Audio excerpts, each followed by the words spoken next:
देखिए, राहुल गांधी आदतन देश में डर का माहौल पैदा करना चाहते हैं।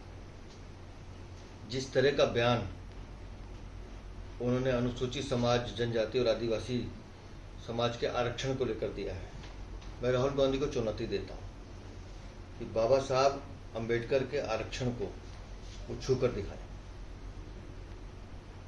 वो जिस तरह की घोषणाएं विदेश में जाके करते हैं, वो देश के दुश्मनों के साथ मिले हुए हैं। जिस तरह से उन्होंने हमारे हिंदुस्तान की सबसे बहादुर कौम सिखों के लिए जो अपमानजनक शब्द कहे हैं, वो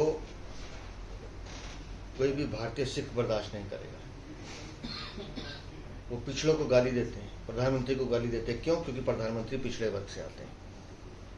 राहुल गांधी को बर्दाश्त नहीं होता। बार बार जानबूझकर वो इस तरह के बयान देते हैं और फिर माननीय कोर्ट में जाके माफी मांगते हैं कि मेरे से गलती है। तो भारतीय संस्कृति माफ तो करती है, लेकिन इस तरह बार बार की गई हरकतों को फिर उसका इंसाफ लेना भी जानती है। इसलिए हमारे कार्यकर्ताओं ने पुलिस में कंप्लेंट भी दर्ज कराई और राहुल गांधी के खिलाफ कानूनी कार्रवाई की जाए, इसकी हमने मांग की। क्या कंप्लेंट दर्ज कराया है और कहां दर्ज कराया है और क्या मांग है सर? 3 हमारी कंप्लेंट दर्ज हुई हैं जी।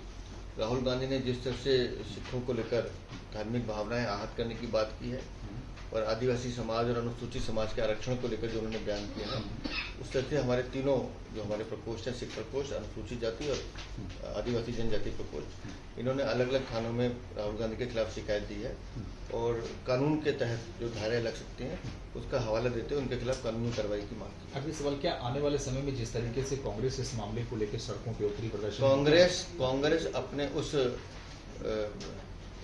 एक तरह से मैं कहूँ अपने रायजादे को या अपने साहब को बचाने की कोशिश कर रही है, जिसको बार बार कांग्रेस लॉन्च करने के बाद भी स्टैब्लिश नेता नहीं बना पा रही।